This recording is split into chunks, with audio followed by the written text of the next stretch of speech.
Cuando nos referimos al fármaco en sí mismo, se va a dividir, la farmacología se va a dividir en la farmacoquímica, en la farmacotecnia, la farmacognosia y la etnofarmacología, que vamos a hacer una definición rápida más adelante. El fármaco es sus interacciones con los organismos, en este caso con los seres humanos. Tenemos acá la farmacodinámica, que es lo que vamos a ver, la farmacocinética, la farmacogenética, la farmacometría y la cronofarmacología. Luego tenemos el fármaco en sus aplicaciones terapéuticas y consecuencias diatróficas. La farmacología clínica, la terapéutica y la toxicología, que es prácticamente todo lo que hacemos todos los días cuando pasamos visita o cuando hacemos consulta. Y lógicamente conocer esta parte nos va a permitir desarrollar esta parte. ¿Qué vamos a hacer nosotros? Conocer esta parte.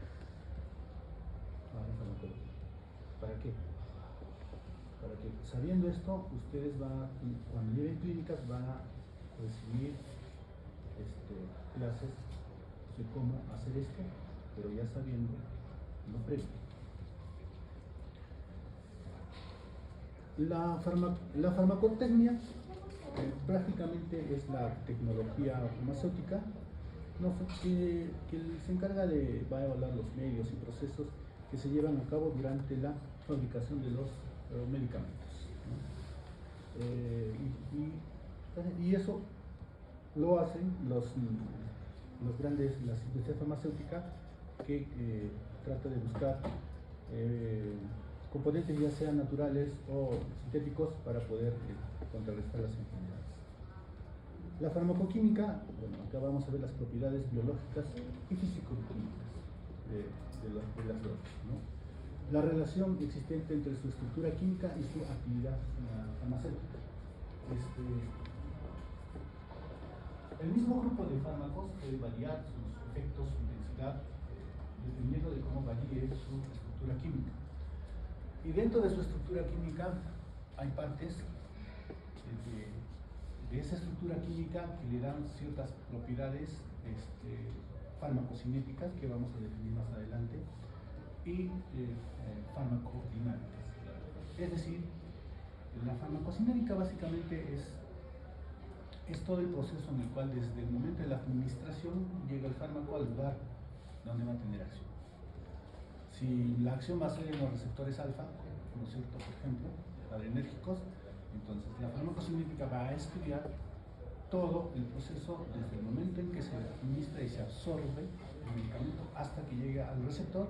Todo eso es farmacocinética, por eso es cinética, movimiento del receptor. Luego tenemos la farmacognosia. La farmacognosia es la ciencia que se ocupa del estudio de la droga y los principios activos de origen natural. Muchos son sintéticos, ¿no? Pero al inicio de y ahora más todavía con la inteligencia artificial, ¿no?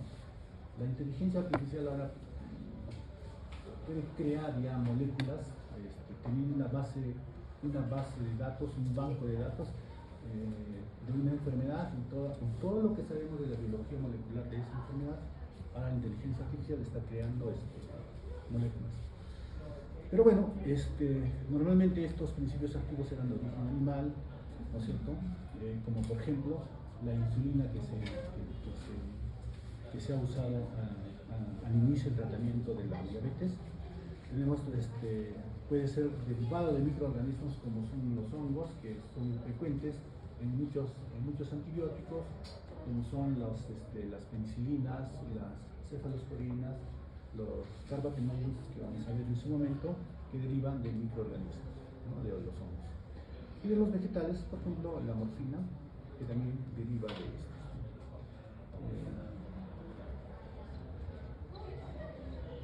estos. Los egipcios curaban las heridas infectadas poniéndoles encima pan con hongos.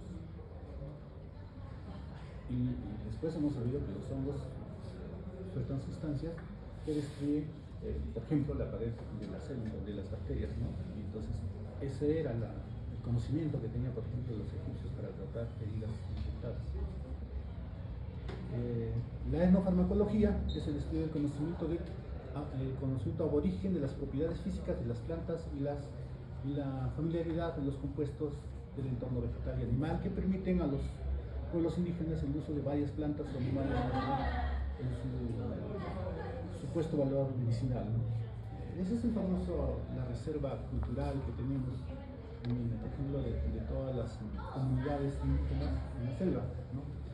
Y que se piden que mediante leyes se proteja eso, ¿no? Porque finalmente la industria farmacéutica lo que va a hacer es, si hay una planta, una raíz, lo que sea, que tiene un efecto para una dolencia, lo que va a investigar es cuál es el principio activo. Y el principio activo se patenta y luego lo comercializas, ese principio activo como un medicamento.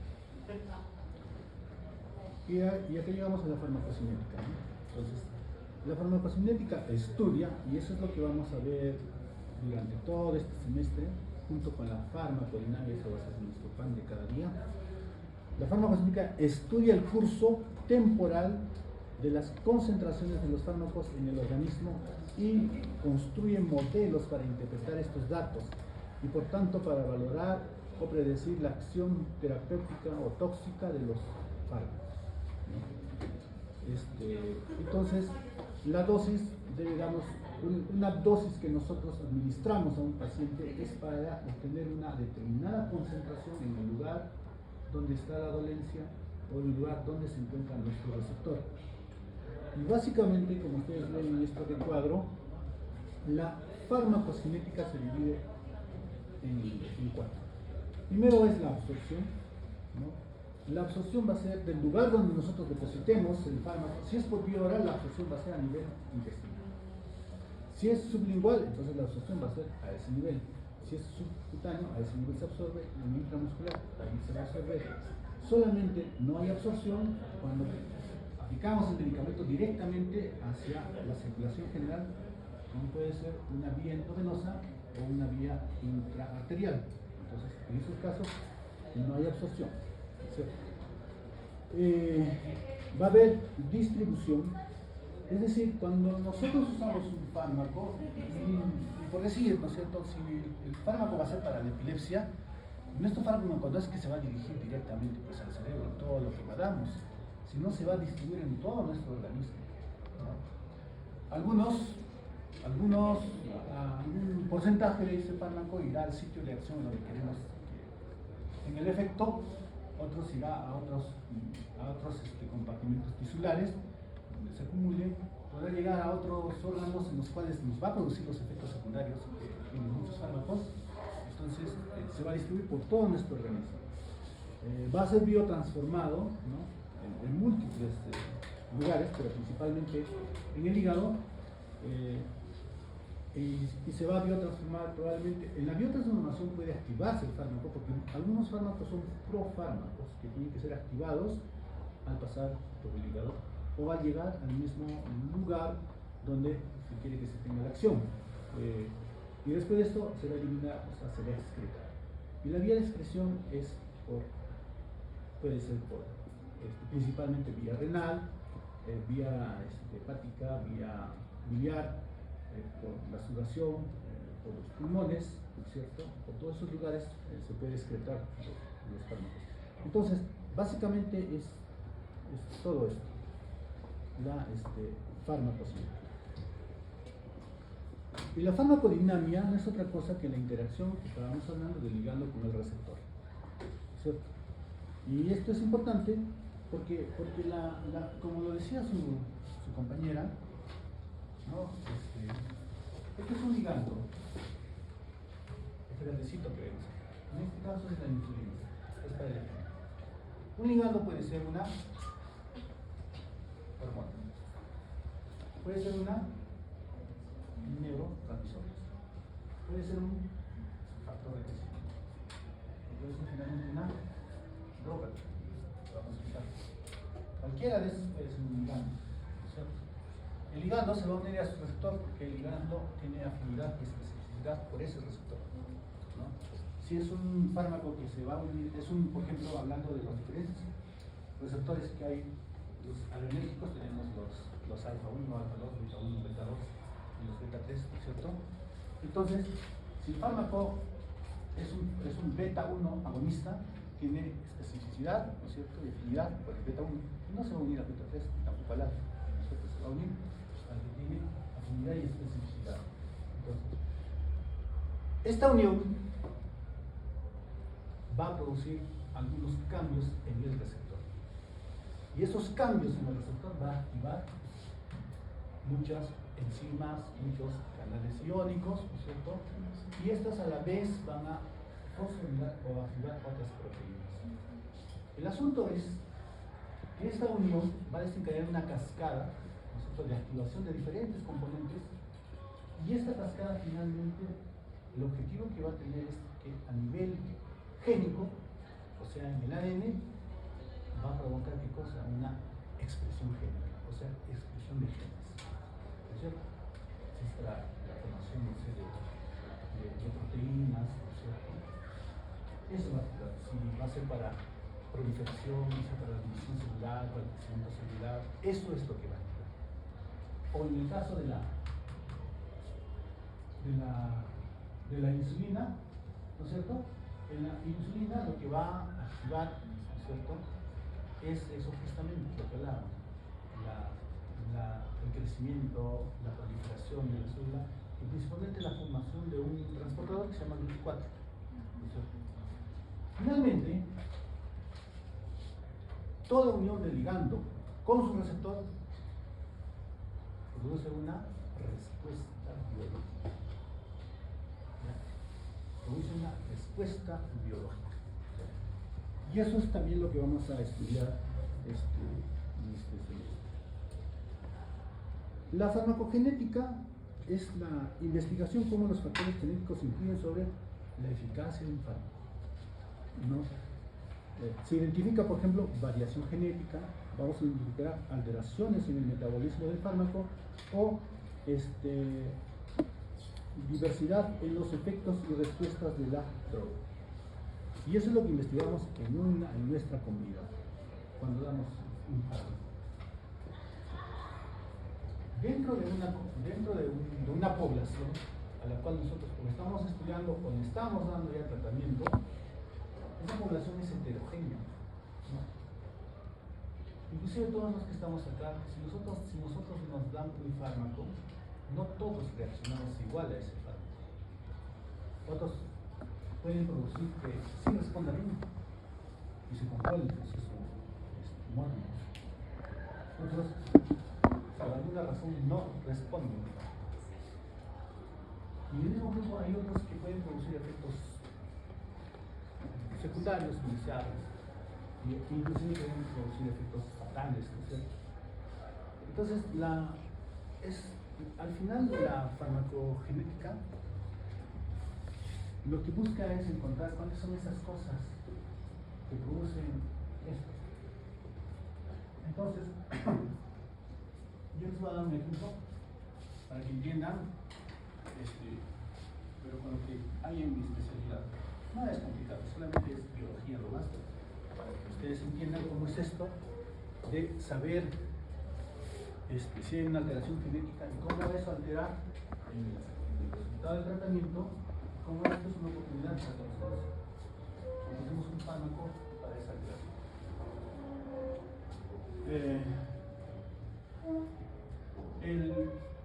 En el año 2004, ¿no es cierto?,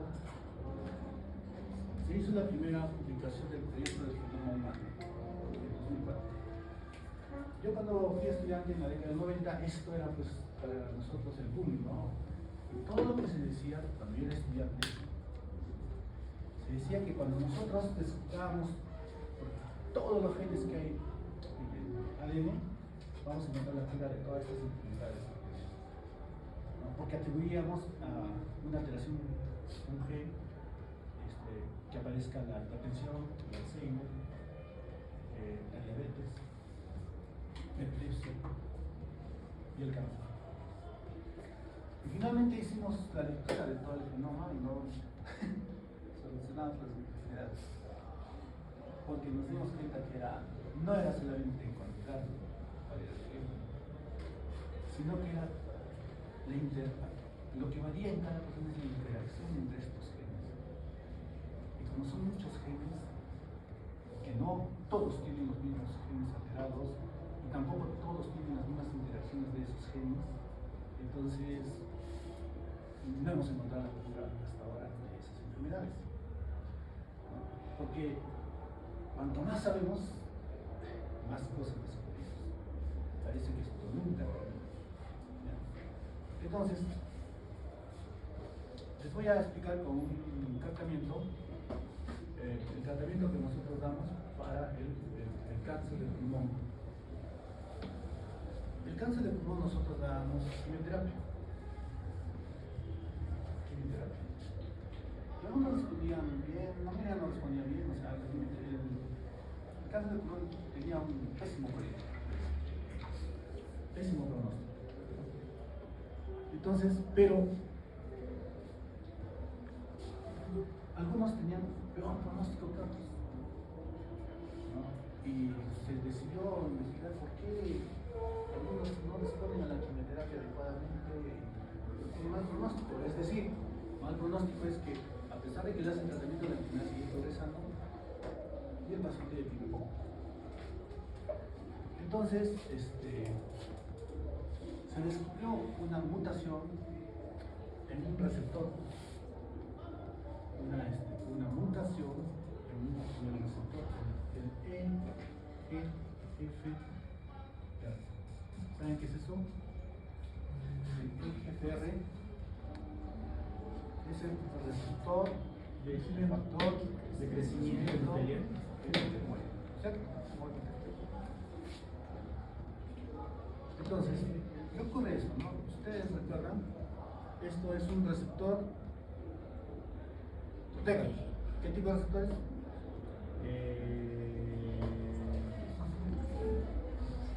Ortega, mira ahí. Estás haciendo quedar mala. ¿Qué tipo de receptores?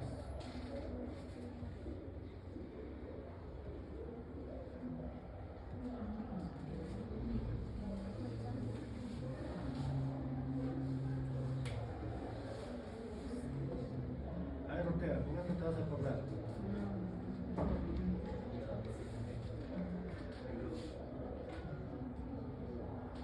Es un receptor asociado a unas enzimas. La enzima se llama glutatión. ¿Qué hace el eje? El EGFR forma qué cosa tiene, ¿cierto? Porque el EGFR, los receptores son los receptores HER1, HER2, HER3, HER4. ¿Se acuerdan?